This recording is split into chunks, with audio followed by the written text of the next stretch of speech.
All right, so this is round three between me and Chris. Chris had white, I had black. Interesting game in that I think both of us had advantages we didn't know about or didn't take advantage of. And so both of us should have won at different points. I had apparently a pretty big lead for most of the game, and then things kind of went back and forth a little bit, but I just didn't see it and couldn't take advantage of it. So we'll go at it from white's perspective. So we do pretty standard London or Dutch defense, and he starts with this move, Queen H5, which is kind of like a fun trap, interesting move. It's not the best move, but if you're playing bullet, you could probably win a few. And he moved the bishop here, and I was like, I kind of forgot who I was playing, and I was like, oh well, let me pause it because the queen. And then I was just thinking like, okay, I don't want this game to actually end immediately. And then Chris was like, take it, and I was like, wait a second, Chris is really good. Don't take the queen. Honestly, there's probably a 40% chance I would have taken it. So good, he said something. Kind of some normal moves here. The engine is like all of them, but I kind of both felt like we got what we wanted to.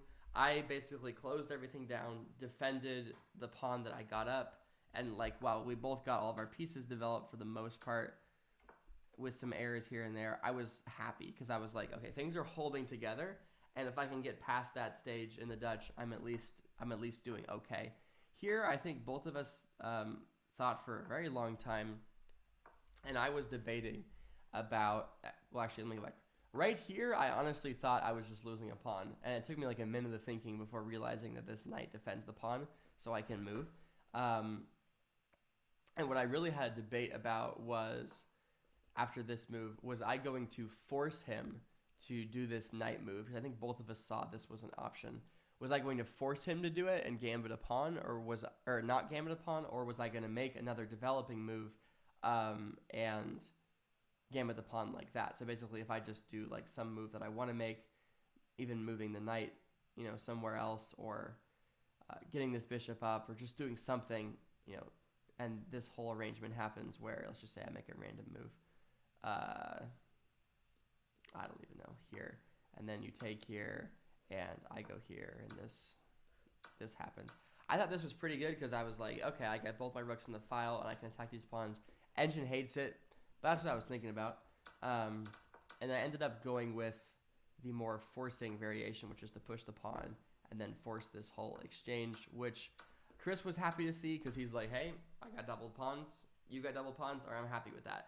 And I was like, I got double pawns, but I got the open file. So we both kind of had something we wanted to. Chris kind of kept it safe, and I said, it's not keeping it safe, but maybe I have something here. And I think both of us turned out to be wrong, but also correct at the same time.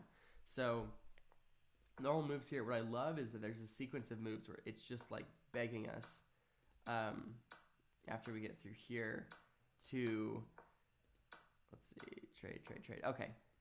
It's like begging both of us starting like right here. It's like one of you needs to play A4. And so A4, best move here, A4, A4, A4. Like it's just like one of you needs to play this and get the advantage.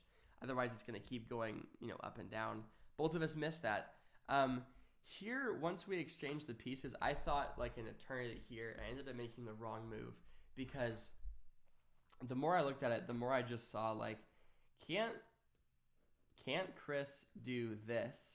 And then if I take back, he takes, and he's just got an unstoppable pawn. And I was just counting squares, and I was like, I don't think I can. So here's like a sample variation of what I was imagining if I played like my king here, which is the move I was looking at, which still says I'm in the lead, but I was just looking,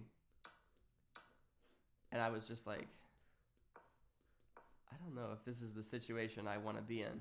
I realized after the fact it's totally fine because this pawn always ties him down. So eventually I can get in here, either stop his pawns, draw the game, or if he leaves, I'm gonna get one of these guys by. So I don't know why I didn't see that.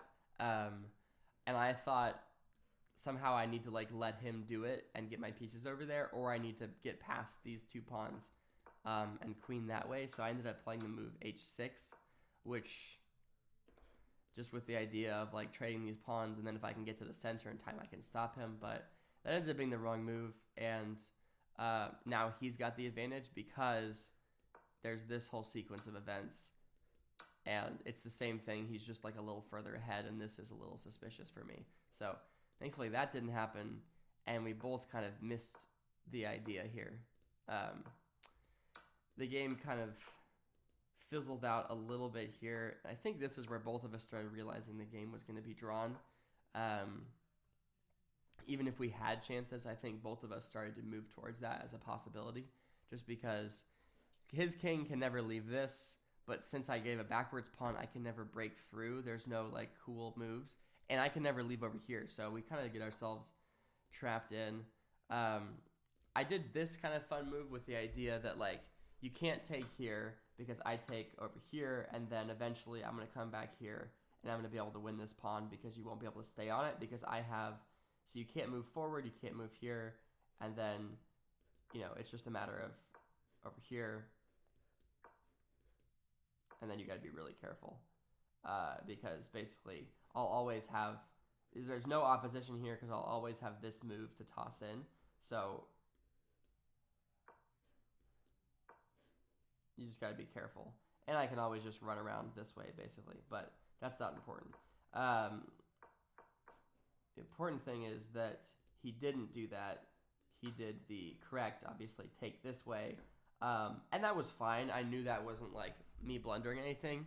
I think both of us did. And then I thought, okay, well, at least I've got this annoying threat, and you can never take this pawn because this pawn runs. So I think both of us knew where the game was going at this point. Unfortunate that it fizzled out. I think both of us were winning at different points. Technically, there are like some possibilities with, if I don't do this, moving here.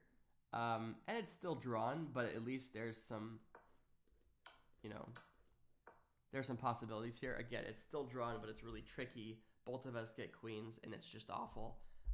And I think I'm okay that this game was drawn. So kind of fizzled out, but I hope it was a good game to watch.